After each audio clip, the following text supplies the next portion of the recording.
မင်္ဂလာပါဒုက္ခကျမ်းမာ channel ကနေပြန်လည်ကြိုဆိုလိုက်ပါရစေအခုဒီဗီဒီယိုလေးကိုကြည့်နေတဲ့သူတွေထဲမှာညဘက်ရောက်ရင်အိပ်ယာပေါ်မှာဟိုဘက်လက်ဒီဘက်လက်နဲ့အိပ်မပျော်ပဲစိတ်ညစ်ရတဲ့သူတွေရှိနေလားရှင်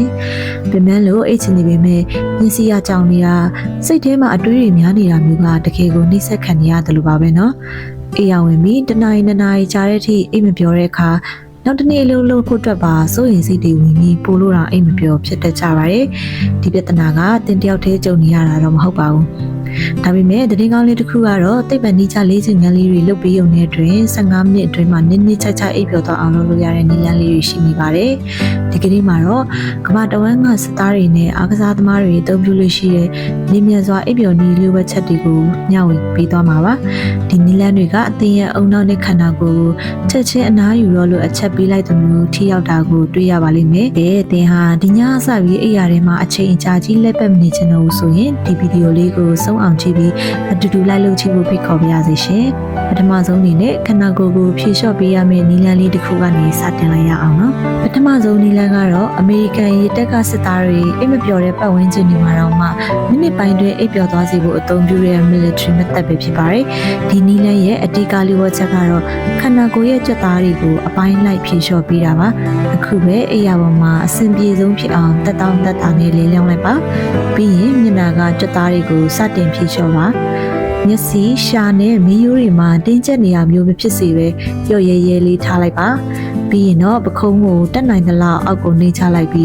းလက်ချောင်းထိပ်လေးတွေထိတင်းအားတွေကိုလျှော့ချလိုက်ပါအသက်ကိုခက်ဖြည်းဖြည်းရှူသွင်းပြီးပြန်ထုတ်လိုက်ပါရှင်ဘက်ကကြွက်သားတွေပြေရောသွားတာကိုခံစားကြည့်ပါအဲ့နောက်မှာတော့တင်းရဲ့ပေါင်ခြေသလုံးနဲ့ခြေချောင်းလေးတွေတဆင့်ချင်းပြေလျှော့သွေးပေးသွားရမှာဖြစ်ပါတယ်ခန္ဓာကိုယ်တစ်ခုလုံးမှာရှိသမျှတင်းအားတွေအကုန်လုံးရေပျော်သွားတဲ့လိုမျိုးစိတ်ထဲကနေပုံဖော်ကြည့်လိုက်ပါနော်ဒီလိုမျိုးခန္ဓာကိုယ်ကိုဖြေလျှော့ပေးတာတင်းအောင်နောက်ကိုအခုဟာအနားယူရမယ့်အချိန်ရောက်ပြီလို့အချက်ပေးလိုက်တာပါပဲခန္ဓာကိုယ်ကလုံးဝပြေရောသွားပြီဆိုရင်တော့စိတ်ထဲမှာဘာမှမတွေးမိအောင်ထိန်းချုပ်ရမယ့်ဒုတိယအဆင့်ကိုဆက်သွားရမှာပါခန္ဓာကိုယ်ကပြေရောသွားပြီဆိုရင်နောက်တစ်ဆင့်ကတော့အတွေးတွေကိုရင်တန်းပြလို့ပါပဲစသားတွေသုံးပြီးရှိတဲ့နည်းလမ်းကတော့10စက္ကန့်လောက်အတွင်းမှာပဲဘာမှမတွေးနဲ့ဆိုတဲ့စကားကိုထက်ခါတက်လဲလဲရွတ်ဆိုနေရမျိုးပါဒါမှမဟုတ်တင်ငင်အေးချမ်းနဲ့ကံရည်ပြင်းပြီးရလေးလေးတစ်စင်းပေါ်မှာလဲလျောင်းနေရလို့ပုံဖော်ကြည့်နိုင်ပါတယ်ဒါပေမဲ့အဲ့ဒီနီလန်းလေးမှာအဆင်မပြေဘူးဆိုရင်တော့ကဘာကျော်ဒေါက်တာအန်ဒရူးဝေးရဲ့4-8အသက်ရှူနည်းကိုသုံးကြည့်ပါရှင်ဒီနီလန်းဟာအာယုကျော်စနစ်ကိုချက်ချင်းအေးချမ်းသွားစေတဲ့သဘာဝစိတ်ငြိမ်စေတစ်ခွက်လိုပါပဲပြုလုပ်ပုံကတော့ရိုးရှင်းပါတယ်အရင်ဆုံးအသက်ကို4စက္ကန့်ကြာအောင်နှာခေါင်းကနေခပ်ဖဖလေးရှူသွင်းပါပြီးရင်တော့အသက်ကို9စက္ကန့်ကြာအောင်အောင့်ထားလိုက်ပါနောက်ဆုံးမှာပါးစပ်ကနေလေကို10စက္ကန့်ကြာအောင်ဝုခနဲ့အတန်ထွက်တဲ့အထိဖြည်းဖြည်းချင်းပြန်မှုတ်ထုတ်လိုက်ပါဒီလိုလုပ်ပေးတာကတင့်နှလုံးခုန်လုံးကိုနေကွေးစေပြီးအုံနောက်စီကိုအရာအလုံးဘေးကင်းပါတယ်အိတ်ဆက်လို့ရပါပြီဆိုတဲ့အချက်ပြမှုကိုပြီးပို့လိုက်တာပါဒါကို၄ချိန်လောက်လုပ်ကြည့်ုံနဲ့တင့်မျက်ခွန်တွေလေးလံလာတာကိုတိတိတတ်တာခံစားရမှာဖြစ်ပါတယ်ကဲအသက်ရှူနည်းတွေလည်းသိပြီဆိုရင်တော့အရာတွေရောက်ရင်မလွတ်တဲ့အမားတွေနဲ့ညဘက်ကောင်းထဲမှာအတွေးတွေရမ်းများနေရင်ဘယ်လိုဖြေရှင်းရမလဲဆိုတာကိုဆက်ပြောပြပေးသွားပါမယ်နီလန်းတွေဘလောက်ကောင်းကောင်းတချို့ညတွေမှာတော့ခေါင်းလေးကိုမနှက်ပြန်လုပ်ရမယ့်အလုပ်တွေဒါမှမဟုတ်အတိတ်ကအကြောင်းအရာတွေကအတင်းတိုးဝင်လာကြတယ်မဟုတ်လားအဲ့ဒီလိုအတွေးတွေများတဲ့အခါကျမတွေးနဲ့လို့ကိုဖိအားပေးလေးပို့ပြီးနှိုးချလေးပါပဲဒီအတွက်ထိရောက်တဲ့နည်းလမ်းတစ်ခုကတော့ brain dump လို့ခေါ်တဲ့အလေးချိန်မှာတကယ်လို့စိုးရိမ်ပူပန်စရာတွေများနေရင်အိပ်ရာဘေးမှာစာအုပ်နဲ့ခဲနဲ့တစ်ချောင်းထားတာပါပြီးရင်စိတ်ထဲရှိသမျှအကုန်ချရေးလိုက်ပါဒီအချက်တွေကိုငါစာအုပ်ထဲမှာမှတ်ထားပြီးပြီမို့လို့အခုတော့အိပ်လို့ရပြီဆိုတဲ့စိတ်ချမှုကိုအုံနောက်စီကိုပြီးလိုက်တာပါနောက်ထပ်အရေးကြီးတဲ့အချက်တစ်ခုကတော့အနာရီကိုမကြည့်ဖို့ပါပဲ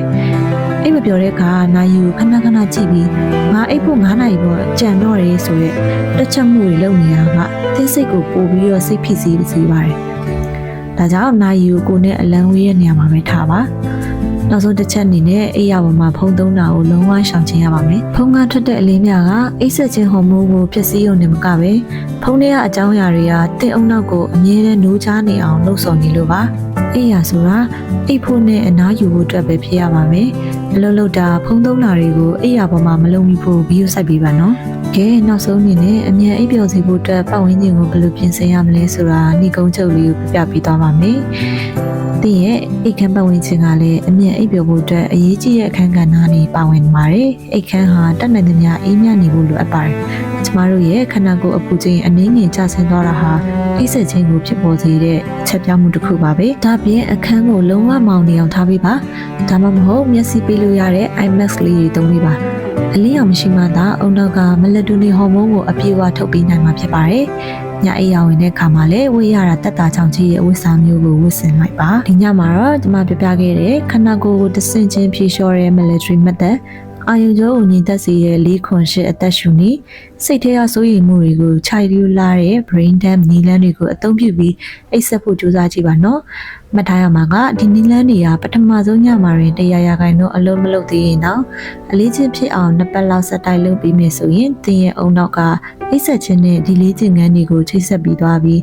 နောက်ပိုင်းမှာမိနစ်ပိုင်းတွင်အိပ်ပျော်သွားတာကိုတွေ့ရှိရပါလိမ့်မယ်။ကျန်းမာတဲ့ဘဝတစ်ခုကိုပိုင်ဆိုင်ဖို့အတွက်အိပ်စက်ခြင်းနဲ့ပိုကောင်းတဲ့ဆေးမရှိပါဘူး။ဒီညမှာတော့အတွေးတွေကိုခဏနားပြီးနစ်နစ်ချက်ချက်အိပ်ပျော်ပါစေလို့ဆုတောင်းပေးလိုက်ပါရစေ။အခုလိုကျန်းမာရေးဗဟုသုတတွေကိုအမြဲလေ့လာခြင်းနဲ့ဆိုရင်တော့ဒုက္ခကျန်းမာ YouTube channel လေးကို like and subscribe လုပ်ထားပြီးမမေ့ပါနဲ့အောင်နော်။တင်းရဲ့တငယ်ချင်းတွေထဲမှာအိပ်မပျော်လို့စိတ်ညစ်တဲ့သူတွေရှိရင်လည်းဒီဗီဒီယိုလေးကို share ပေးလိုက်ပါအောင်။အားလုံးပဲမင်္ဂလာရှိတဲ့နေ့လေးဖြစ်ပါစေရှင်။